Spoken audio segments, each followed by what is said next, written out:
Week 4 in the Chattahoochee Valley is upon us as region play starts with some of our teams, while others face off in rivalry matchups in a jam-packed Friday night schedule. The Spencer Green Wave have been victims of fourth quarter heartbreak the last 2 weeks. They'll head down to Ellaville to face off with the high-powered Slide County Wildcats. Only 12 points separate Harris County from a 3-0 start. Instead, HC is 0-3 with a Friday night date with the Troup County Tigers on deck. Smith Station has been a surprise of the Valley, while Central has been the juggernaut everybody's expected. Don't you dare be sour! As the Devils and the Panthers dance in the 27th backyard brawl in the PrepZone Game of the Week. The PrepZone preview starts right now.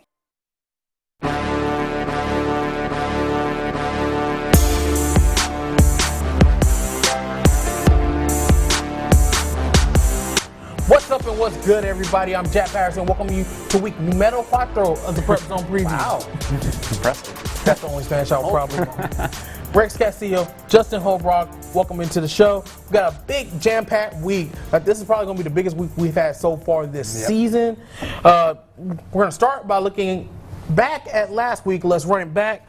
We're going to talk about probably the game of the week last week between Opelika and Auburn, a game that came down to the wire. Justin, you were there, man. Tell us what you experienced out there. It was a lit crowd. Yeah, early candidate for probably game of the year as well with the way it ended. So Opelika, very first play on offense for them. They throw an 80-yard touchdown. Kate Blackman going to Sanford, showing why he can really let that ball go. So obviously that was what impressed me the most. They went for 2. Eric Speakman, brand new head coach. The rivalry, it's 93rd edition, goes for 2, gets it 8-0. Wow. Auburn doesn't score at all in the first quarter, but then they get some momentum. They score, and so this is a pretty close game back and forth. It's 15-15, and eventually Auburn scores with just a few seconds left in the game-winning touchdown.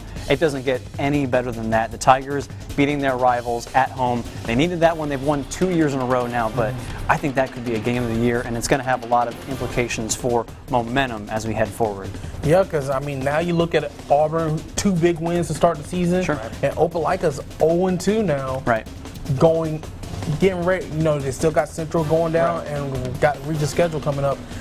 That's not exactly how you want to start things, even though they played well in both games. And there's everything like a good loss, I guess there's something to say that. Sure. But it's one of those games where they actually showed their grit, because a lot of us had questions. Like, even though Callaway's a phenomenal team, Class 2A, and then they had to go up and play, and they're punching up essentially against Auburn, they rebounded really well. Yeah. So now we'll see if they can actually take that momentum. I know any loss, if you can describe it as a good loss, but Opelika, again, coming out with an 80-yard bomb, it sounds like it was a saving right from the beginning. Right, and keep in mind it's not a region game either for Opelika. Yeah, so if you're going to be 0-2, at least it's not against region teams. Exactly. But you want to beat your rival, of course. Exactly.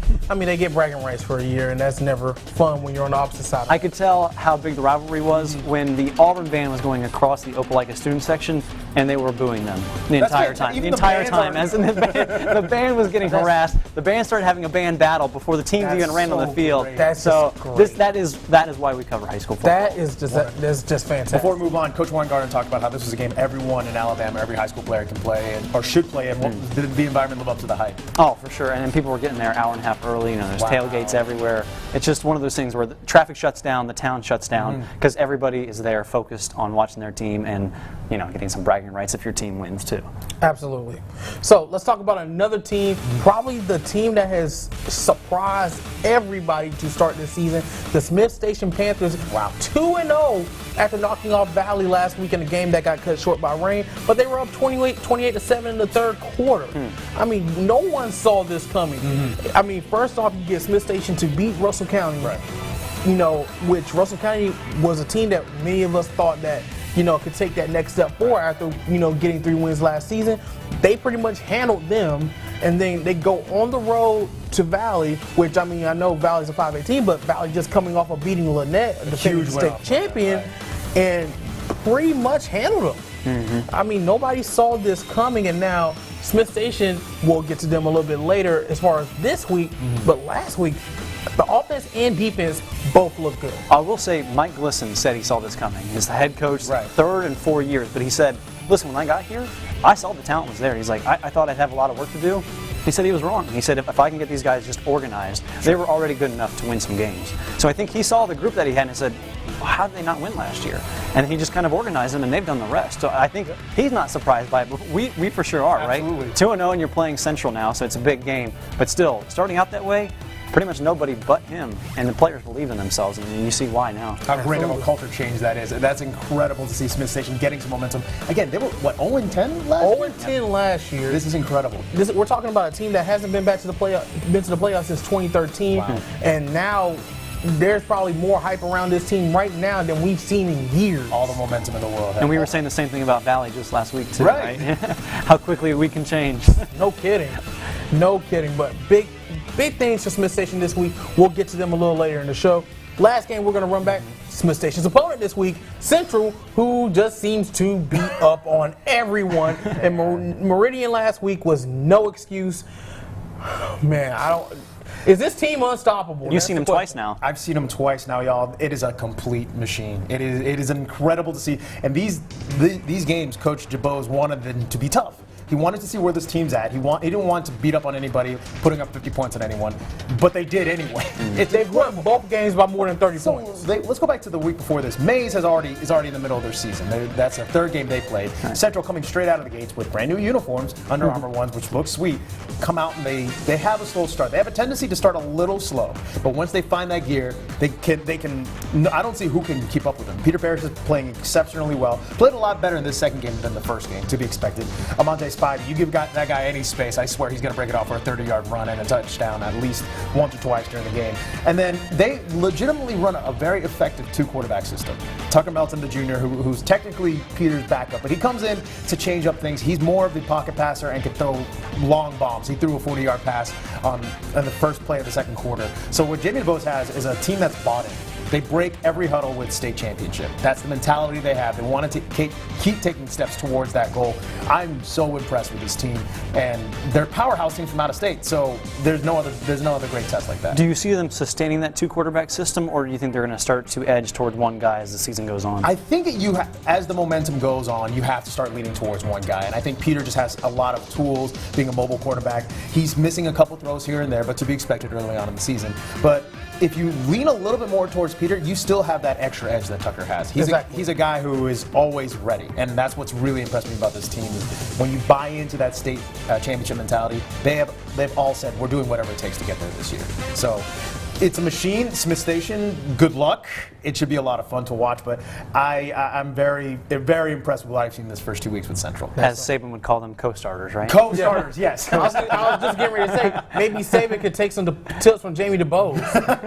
But don't ask him about it. Don't ask him, not even a little bit. No, we're not going down that route. Anyway, on to this week is our eye on the future. We start in Georgia with two teams looking to get going on this season. We have Spencer going down to Sly County in a matchup. It's a unique matchup, I'd say. I don't know if these two teams have ever played each other before.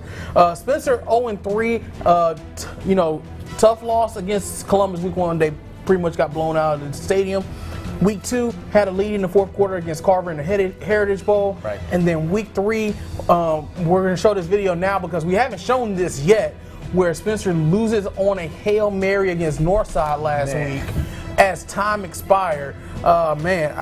Justin Newman had a challenge going into this season, taking over this team, which has a lot of talent. But man, they have gone through some things to start this season. Well, if 0-3 started, it could have easily been a 2-1 start. Exactly. Yeah. And just with the Heritage Bowl, and then to lose that heartbreaking fashion to Northside. Again, they had a lot of energy going into this season. I hope they can find a way to turn it around soon, because 0-3 can turn really ugly really, really quickly.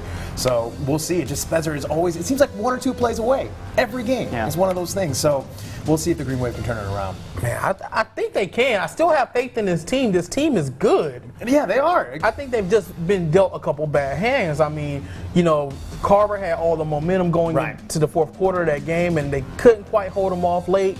And then, And Kyrie McCoy just played like Kyrie McCoy can. Yeah, and Spencer, they've got a very talented guy in Corey Calhoun, but I think the key for them is to get away from just a one-guy system. Gotcha. Teams are starting to zero in on him and saying, hey, if we can defend him, which he still scored 2 touchdowns in the loss, but if you can cue in on one guy and that's your whole offense, it's tough to do. So if you can balance that out and winning the close games is what matters. And they just haven't been able to do it the last 2 weeks.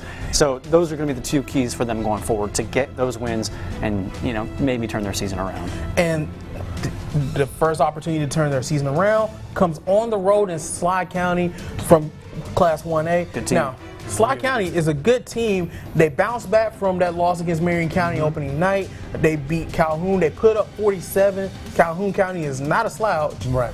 And I feel like this is more of the Sly that we're going to see Right on. going into the rest of the season, where once they get their offense going, they can compete with the best of them. They were high octane, high scoring for the majority of last year, regularly putting up 30 points. So Spencer's D is going. Now here's the thing: Sly County did allow a lot of points last year. There was a lot of 35, 34 games and stuff last year. So I don't know if we're going to get into one of those offensive slugfest that Sly County was known for last year. But Spencer's D is going to have a tough task trying to keep that offense at bay, especially on the road in Ellaville, where underrated crowd there. That crowd can get lit. So it's another, they're going up against a team that has a lot of momentum heading their way. Exactly. They've seen this story before with Carver. Hopefully Spencer has learned a few lessons from that Carver game and finished this one. So we'll see how it goes. It's about getting better every week, right? Absolutely. Coach talk. We've heard so much of it Coach at this talk. point. We've heard so much that we use it for ourselves. Going on to another big game this week in Georgia, the Troup County Tigers, they are hitting the road again. This time they're facing off another 0-3 team that could easily be 3-0 in the Harris County Tigers. Now, Coach Fox and crew have lost all three of their games by a combined 12 points, including one in overtime. I mean, just another team where if one play goes differently, that you could be staring at 3-0. But yeah, here we are, 0-3, and you're going against one of the best teams who will probably be ranked by the time this thing hits air, who will probably be in the top 10 in the state. In the the Troup Tigers. I'm calling them Central. They're both very good. They're both very good. But going up against the Troup Tigers, and we saw how Troup played last week. I say this again. Is this team unstoppable? They sure look like it. And I mean, they played Columbus. It was 40-0 at half. They ended up winning. I think it was 47-14. Yeah, so I mean, they could have kept their foot in the gas and probably won by 80, I think. Wow. But this is a game where Harris County, let's be honest, it's going to have to be an upset. And it could change their season if they win the game. Yeah. But can it be done against a Troup team with Kobe Hudson, the defense that they have, the options that they have on offense? There are so many talented guys that are going to be D1 athletes either next year or in 2 years, 3 years, whatever it is. Tanner Glisson has these guys buttoned up. It's a strong team, and it's a team that I picked to go to the quarterfinals, but now that I'm looking at it, boy, they look like a team that can win the whole thing. So you've seen Kobe a couple times. Right. He's again going to Auburn as a wideout, but getting plenty of experience as QB. Yeah. He can be. Do you think he can, as he gets better, he's even more dangerous now? Oh, for sure. And he still looks like he's learning the run-pass option system. Wow. But not just learning it, he's starting to perfect it. The way that I was trying to shoot as the game's going on, and you can't tell if he has it or if the running back has it, because it's a split-second decision, and he waits until that last possible moment. So it affected him once. They fumbled the ball, and he fell on top of it. But really, he's starting to understand that and starting to get very, very good at it. And that's frightening. And it's frightening for the teams once they get to region play, too. So if he's getting better at it now, by the time they get to those region games, I think he's going to have it down pat. It definitely will be. Sorry, it will definitely be an upset. And this is also a Troup team. It's complete. It's not just depend on Kobe to get 80 points. Oh, yeah. On our defense. No kidding. Yeah. Hold on. It's a team that they hit on all cylinders, which we've seen them do that this season so far. I think unstoppable is a perfect word to describe it. Yeah, I mean, you got weapons on the outside with Jamari Thrash. You got weapons on D with Alonzo Ogletree. Exactly. Pick 6 last week. So in the first half and the week before, they hadn't given up a single point. And I'm assuming there's probably some backups that came in the second half. Right. So the first team probably hasn't given up any points. Their starters maybe 7. Their starters have not given up a touchdown. Maybe a Any touchdown. point. No, yeah. any points. They have not given up any points. Well, I don't want to say that because they might have played in the second half. But No, got this from Kevin Eckelberry. Oh, really? No Yeah, kidding. He said starters. The starters have not given up. I don't know if I see that changing against Harris County either. I mean, Calvin Harris is one of those great players that that Harris has. He needs to play out of his mind. Sure. And I think just you guys are right, and you described it perfectly. It will be an upset if Harris does this because Harris has all the talent to keep up with them. Right. Got to put it together. Keep in mind, they did give up a few big plays to Columbus, and Columbus just didn't take advantage of it. Some penalties, some offside, and things like that. But I think if Harris County can take advantage of that and turn those big plays into points, then we might see something out of them. Sure. Yeah, because I mean we've seen Troop dominate. Right. I mean, pitch a 32-0 shutout against Right. Rangeland, 47-14 over Columbus, but we haven't seen Troop in a close game. I don't think we will either this week, though. I mean, I'm just We're going to have to wait for region play, I There is think. something to be I'm said just about saying. that when you face that kind of adversity. Exactly. You haven't reached it yet, but to reach that, I still think that they have the talent and they're building that experience now, Exactly. even in these blowout games, to have that to lean on when they come maybe to a 4-point game in the fourth quarter. Exactly. We don't know if that's going to be this week, but man, Troop it's special to watch. We won't have to wait long, though, because that region is very good. Very Right. tough. Cedartown's in that region. Cartersville's in that region. Right. Sandy Creek's in that region. It'll be fun to see Troop in region play. That is for sure. Yes. And going to our Friday night tailgate PrepZone Game of the Week, sponsored by Pepsi. Speaking of region games, speaking of rivalries, it is the backyard brawl for the 27th time between Central and Smith Station. Both teams 2-0. We've talked about them already a little bit. But, I mean, let's just look at some of these stats in this rivalry. Central is 21-5 in this rivalry. They've won 9 straight. But meanwhile, you got a Smith Station team looking for their first 3-0 start since 2015. That season, they were one game out of the playoffs. They finished 6-4. I remember that game. They lost to Auburn in the season finale. That would have given them a playoff spot. I know we've talked about Mike Glisson saying that he thought that they had the talent and all they had to do was put it together. They've looked great these first couple of weeks, but there is a major difference between Russell County and Valley and quite possibly one of the best teams, not just in the state, but in the country. So, I mean, I'm glad that they have a 2-0 start. They have a lot of momentum going in there. And as we mentioned, they have the talent to compete. This is a different caliber opponent because Central has all the talent in the world. They have an SEC backfield, a lot of guys on that secondary who all have D1A and D1AA offers. That's right. So it's a lot. It's a lot. To define Smith Station over Central is the definition of an upset. But I'm excited to see what can happen during this game. It's David versus Goliath, basically. Just to be honest with you guys, it really is. And the fact I think the rivalry game will take it to another level. So you have the adrenaline going, the excitement going. We'll see what they can do. And I do see them winning their 10th in a row. I'd call it a brawl if Central had both of their hands tied behind their backs, and then it might be a little more. Did you have to go there? But I mean, let's be honest though. Smith Station has had a very good season. I think they'll continue to do so. So whatever happens in this game, if it goes as we think it will, it still shouldn't affect how they do the rest of the year. Because I do think this is a playoff team. 7A's tough, and it's going to be Central. So they're going to put up a lot of points. The defense is going to be solid. We know that. So if you're Smith Station, it's focus on what we've done well. Maybe not focus on the end result of this game, and get better at what you can do the rest of the year. Because their playoff run is going to be completely separate from what Central does. So if they can focus on that, this game doesn't matter big picture. But if you can get better each week as they've been doing, then that's what matters. And I think they have a very good team there over at Smith Station. The one thing, if Central does have a weakness, and it's very, very slight, at times they do start slow on offense. Right. After Peters ran the opening touchdown, they had a couple slip-ups on offense where it was either missed passes, Peters missing passes here. That happens so rarely. But if you get Central 3 and out, you better score. Take as much time off the clock as you can and score because that team can put up 21 quick, fast, and in a hurry. I was like, I don't know if they can get oh my gosh, they're up 28-0. So be careful because defense loves to score. That defense loves to get the turnovers. They're ball hawks. They're ball hawks everywhere. And then the special teams, there's no relaxing there. They have guys who can run it back. They ran back a 95-yard kick in week 1, week 2, in the first play of the third quarter, 97-yard back. So the punches just don't stop with Central. Good luck to Smith Station, but I think we all know which way this one may be going. It's just hard when you're talking about one of the best teams that have ever come through this area. Not just this year, but how many years, Jack? I mean, put it to you this way. Central beat Smith Station 63-7 last year. Right. Okay. That was the record for for most points ever scored against Smith Station. Okay. This team is better than that team. I was about to say they may break that record this year. Right. I don't know if they break that record because Smith Station is legitimately better than last year's team. Smith Station is legitimately better. And I agree with Justin. I think this team makes the playoffs this year. Gotcha. But it's Central. Central is lethal. It's the best way to describe it, man. Central is lethal. It's one of those teams where I think we look back 30 years from now and saying, I can't believe they had that many guys on one team. Yeah, this is in East Alabama playing at that caliber. This is one of those teams that, as journalists, we look back and saying like, I'm glad I got to cover this Right, team. we were on the sidelines, so. Right. Like, I'm glad I got to see this team in person. Sure. That's what kind of team we're dealing with here in Central. So as much as Smith Station is doing good, you know, I don't want to put them down because they are good, and I think they'll compete on 278 this year. But I don't see it happening.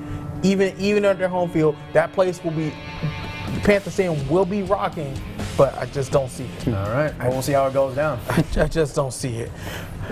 On to our teams hitting the road segment now. We got a few teams that are hitting the road. A lot of teams in Atlanta this week. Nice. Callaway's on the road against Cross Keys. That is in the heart of the city. LaGrange is south of the metro in Hampton. Over in Alabama, huge Region 278 matchup down in Enterprise as Auburn goes down to Enterprise. Enterprise, perennial good team. That will be a true test to see how good Auburn really is in this region. And last but not least, over in Class 2A, Lafayette opens their region schedule on the road in Vincent up near Birmingham. So that is it for this week. We remind you that our Friday night tailgate game of the It's week. going by so fast. We're at week 4 already. What? Come on. Our tailgate game is Central Smith Station, the Backyard Brawl. We will be live at Panther Stadium. That guy. Looking forward to it. 5 and 6. And of course, the Prep Zone presented by WOW at 11:15, 10:15 Central with both of those guys. They will have the best highlights the Chattahoochee Valley has. And of course, follow us all on social media. What'd you say? We got Fingers this. crossed. We got the talent. We got this. We're like the Men in Blazers. Oh man. Just because we wear them. Just because we wear them. Anyway, follow us all on social media at WRBL Sports on Twitter, News 3 Sports on Facebook, at Rex Castillo TV, at Justin Holbrook, at Jay Patterson TV. And of course, we always encourage you to join us every week right here on the Prep Zone Preview, serving as your pregame show for everything Chattahoochee Valley High School football. But until next week, for this guy and that guy, I'm this guy. We'll see you next week on the Prep Zone Preview. Go out and enjoy the game.